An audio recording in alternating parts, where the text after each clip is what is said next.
Hello everyone, welcome to Real Talk with Reena. And today I'm here with another special guest from Lawler. Now she is the MP, the Minister of Lawler, and also the Chief Government Whip. Now let's welcome Joanne. Hi Joanne, how are you today? I'm really well, Reena. Great to be here with you today and with everybody who's tuning in. Thank you so much, Joanne. Thank you. So we recently had Tim, on Real Talk with Reena, and it is such an honor to have you today. Someone who's always supported me. Let me just tell you that. And now, so today we are here to know more about you, right? People who don't know you.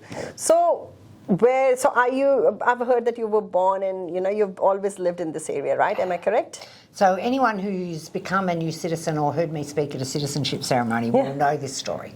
I am 5 generations from a family born here, obviously, not Indigenous to this community by any means, but here for a long time and raised locally and raised my own family here locally. So you know all the in and out, all the ways out in the area, right? So when I was growing up, I remember seeing the population sign for Werribee that said 13,000 people. Oh, wow. And I saw Hoppers Crossing become Hoppers Crossing and grow with people. So I've lived here through all of that growth over so many years. That's great, that's great. And I guess that is what is going to help people, that the all in and out and where the work has to be done. So that's the benefit of people living around. So my question is, how did you get into politics? So I was a school teacher locally here, and I joined the Labor Party during what we call the toxic dump fight. Oh, what was that? So under Liberal government, Jeff Kennett's government, there was a plan for our local tip to become a toxic landfill for toxic materials. Wow. So lots of locals banded together, and I became the president, if you like, the chief spokesperson for Werribee residents against the toxic dump. And we ran a 2.5-year campaign and we won. We scared off the private company CSR from doing the development. So that as part of that, I joined the Labor Party to assist in working that through. And that meant that once I joined the party, and Jeff Kennett was closing schools, and I was really angry about that, so joining the Labor Party was a natural fit. I'd always voted Labor, so joining the party worked. And of course I stayed in the party and supported Julia Gillard when she ran for pre-selection, and then became a supporter of her and Mary Gillette and Tim Pallas after that. So, and then when Julia was retiring, it was Julia who suggested that I should run for pre-selection for Lawler with the Labor Party, and that's why I'm here. Oh, wow. Well, you don't say no to the first female Prime Minister of this country. She's lovely, yes. So my question is that, being a teacher and getting into the politics, right, and then having a family as well, looking out for the community, how do you balance that? Because people think, sorry to interrupt, but people think that, it is so easy, being a minister, going out and everything, but the hard work, people don't see. It's the old duck floating across the water and the feet are moving 1,000 miles underneath.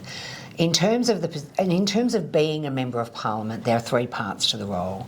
There's your local community, and 1/3 of your time needs to be spent there listening, hearing, observing, understanding, learning about our stories and how to take those stories to Canberra, where the other 1/3 is, the parliamentary 1/3, which is telling our stories, but also finding ways to influence policy inside our party and then inside the chamber, to influence people to support policies that will support us. That's my job. So that's 2/3. The 3rd part of it is about the party and about your political party, and making sure that inside that party you have the respect so that when you ask for things you're heard. And all of these things work together. On top of that, of course, you've then got your family, the people that you were raised with, your friendship groups, all of the normal things a person has in their life that you need to balance. Catching up with friends, making sure they're in the diary. So this is my trick. So last night I'm finishing work because I've been to see the Tarneet Scouts out at Tarneet Prep to 9. Met some lovely people out there, and we'll help them later on. I get in the car to come home, I ring one of my best girlfriends. We did year 12 together. Wow. Because I'm in the car. So when I'm in the car, if my phone's not ringing, it's an opportunity to touch base with the people I love and care about. And she's a school teacher. She'll be going on holidays next week. We'll try and fit in a lunch. Absolutely. But as we all know, there are a lot of sacrifices behind when you work for the community, right? So thank you so much for doing all of that.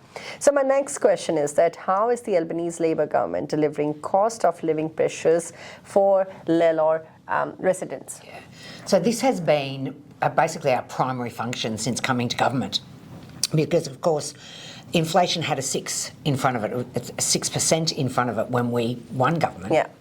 So that has been 3 long years trying to drive down or tame that inflation tiger, as we like to say. So that has been about making sure that the things we do as government don't have an inflationary impact. So finding the ways to ease the cost of living pressures for Australians without making it worse.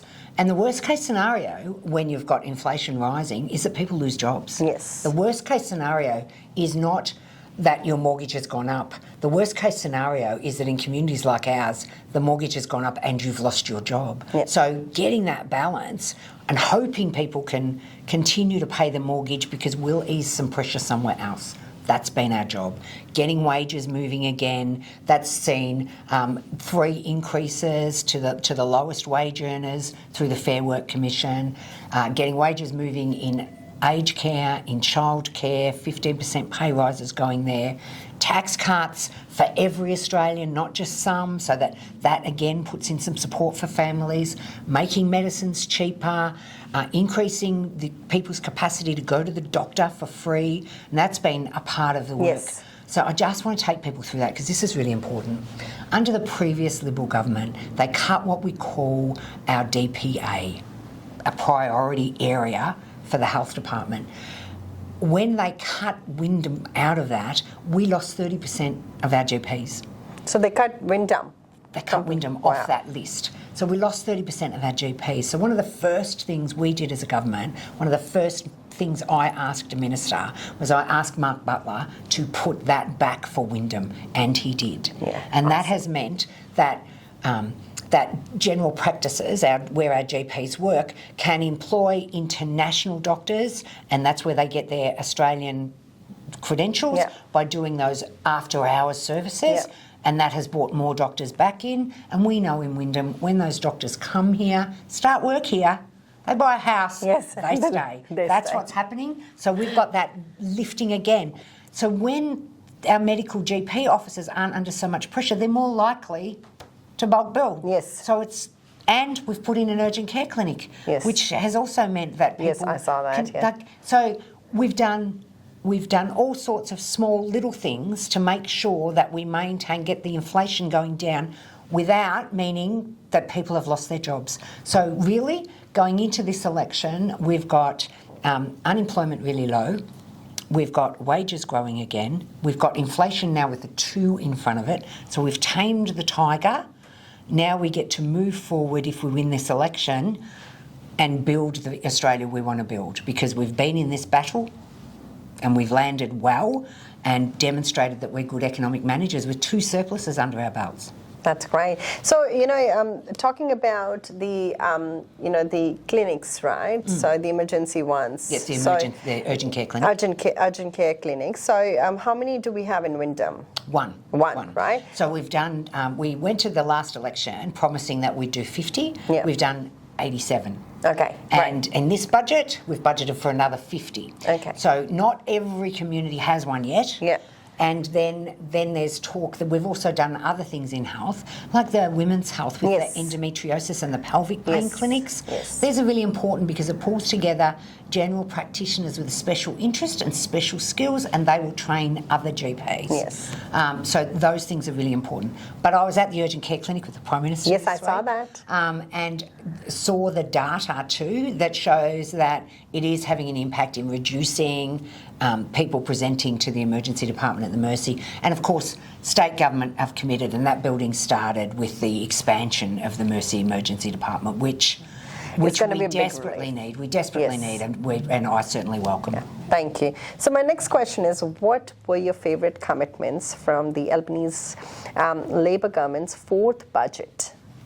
So I suppose the best thing about the fourth budget was, again, that cost of living relief continuing, keeping it rolling. So making medicines even cheaper again. So we're now down to those medicines on the PBS will be at $25 per prescription. Wow. Hasn't been that cheap since 2004.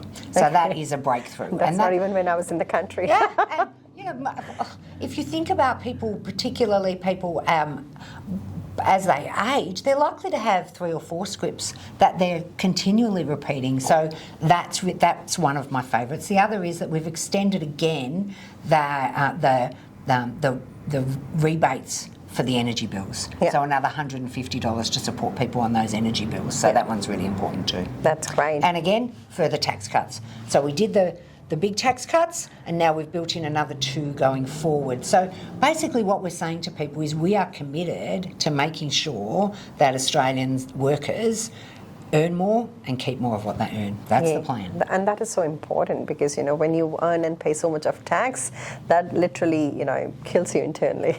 So I can understand the pain. Now, how is Labor protecting and advocating for Australia's healthcare system, which you've already explained? Yes. Yeah. Yes. So the medications through the PBS are really, really important. And of course, that's an independent process. The PBS is a Labor invented it, Chifley brought it in so many years ago post-war to decide that we would have a national system where government would subsidise important medications for people. Yeah. So if we give the broad examples here, you're talking about medicines that can come into the country from overseas that might be $4,000 a month for a family. Yeah. And the PBS means they don't pay $4,000. Yeah. The PBS means they pay $25. Yeah. And less for pensioners. Yes. So we've done the indexation so it's even less for pensioners. That's a critical thing that underpins. The other is obviously Medicare, our universal health system that is the envy of the world. And the last thing we want is an Americanised health system.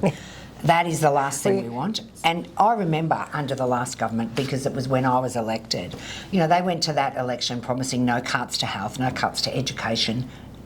And what did they do? They cut $50 billion out of hospital funding. Wow. Peter Dutton was the health minister, and he wanted to put a $5 co-payment on every time you saw the doctor. We fought that. We fought it tooth and nail in the parliament. And so then when he couldn't get that through because the Australian public hated it, they froze the indexation. So that meant that the Medicare rebate stayed the same for 6 years. And so then your doctors are screaming, we're not earning enough money. So when we get back into government, the first thing the GPs say to us is, well, we're going to continue, we're going to put co-payments on, we're going to charge people $60, $70. What we will do if we are re-elected is what we've done is we've trialled what we call, we've tripled the incentive of bulk billing in the regions, and we've done that in the last 12 months. Yeah. It's worked. Bulk billing has increased again. This is 3-pronged. If we're re-elected, we'll put money into Medicare to triple the bulk billing incentive. For every doctor who bulk bills a patient, they'll get paid 3 times as much. Yeah. Got it? Yeah. But they've got a bulk bill. If you're going to put a charge on, you're not getting the triple incentive. You'll just get the base rate.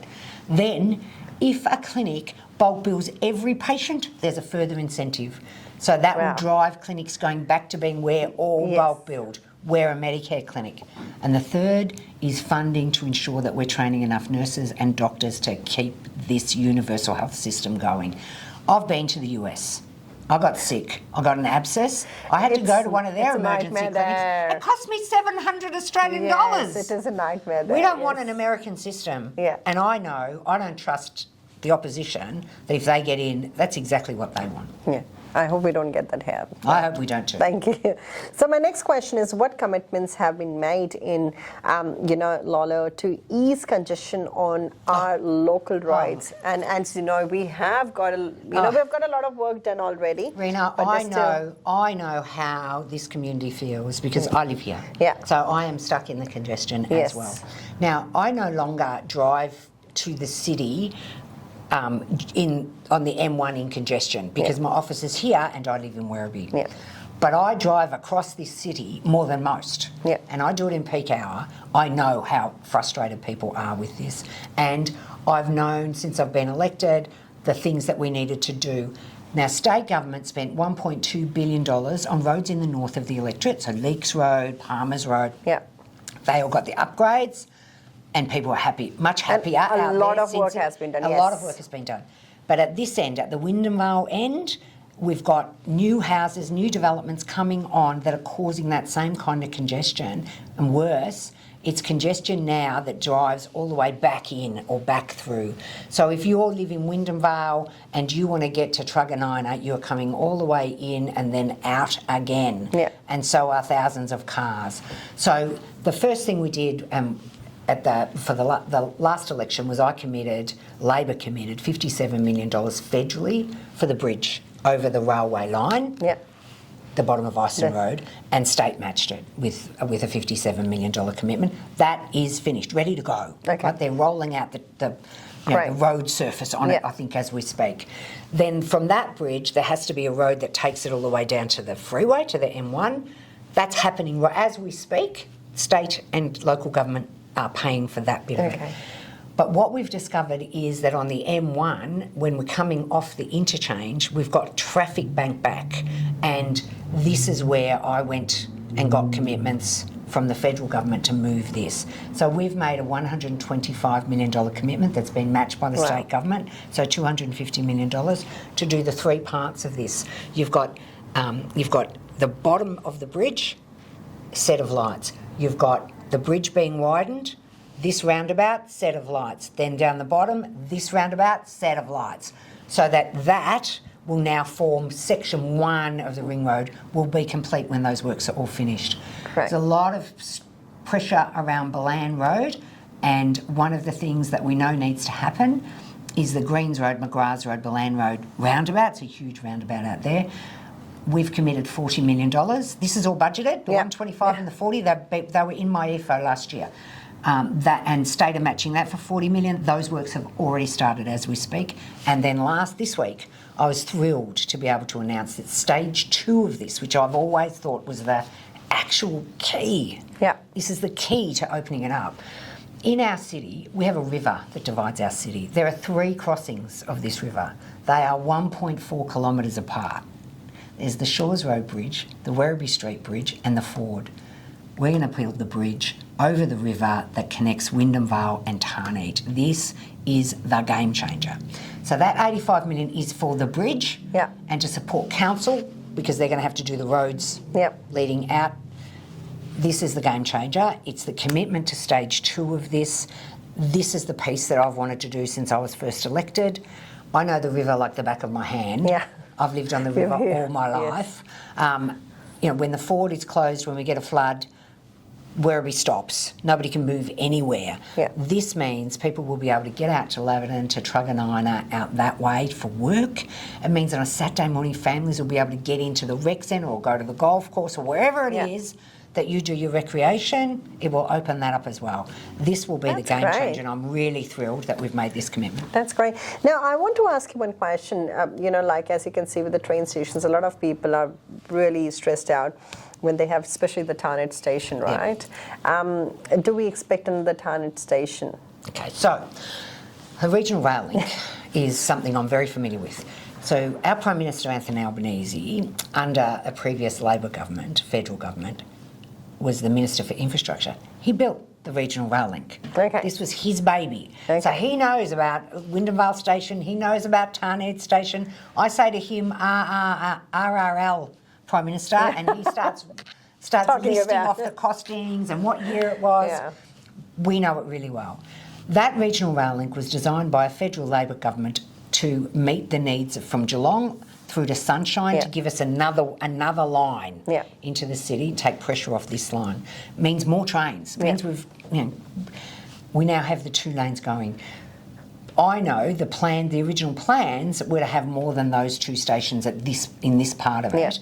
And state government now, I believe there are 2 stations being built as we speak now, one in Truganina, and I think I saw Dylan White last week with a sign saying West Tarneit Station. I think it came through my feed. So state are now planning for the opening of another 2 stations. And that will be a big relief. It will be relief. Look, our growth is dramatic it's intense, and it has been sustained over a 30-year period. Keeping up is something we need to do better at. I'm not going to pretend we need to do better at it. There comes a time when you get a Labor federal government, you can get that vision stuff happening and that plan for the future. And that's why we've made that commitment to the airport rail coming through Sunshine, because if Sunshine gets the rail upgrade it needs, it opens everything up for us, for Melton, for Geelong. So it's important that not be moved. Yes, and that's why it's a lot of going on for the Sunshine Station. Yes, so so Peter Dutton's announcement yesterday that he would build the rail, but he was cutting the $500 million from our commitment, which actually means that from the west you won't be able to catch the train. You'll have to go into the city and then out again. And it also means that we won't get those increased capacity on the V line, which we desperately need. That's true. Well, I used to go to city and I know how hard it is at times, and especially, if someone is pregnant and all, it's hard to get the space. So that would be a big relief for people. Yes. Now, let's come to how I came to this country as a student. So let's talk about them. So what is the relief the Albanese government is going to give to the students, university students? So we've already, in the past 12 months, removed $3 billion of debt from students' HECS, if you like, by adjusting the indexation that had gone way too far. So, and that had meant that some people had a reimbursement from the federal government for their HECS fees. If we're re-elected, we will cut all HECS debt by 20%. Now, on average, that's a $5,000 cut, and this will impact about 20,000 people who live here that I represent in this community will get that discount. So I'm really excited about that. Education, obviously, everyone knows I'm a former teacher, former school principal.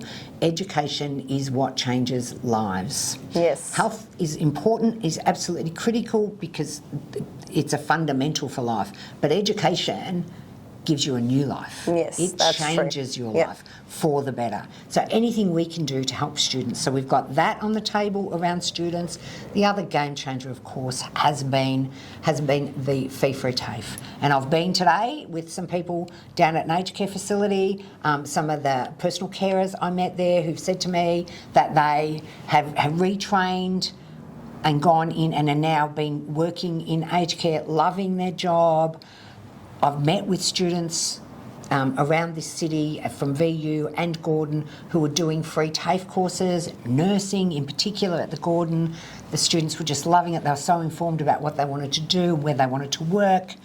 This is a game changer too. Yeah. So it's ensuring that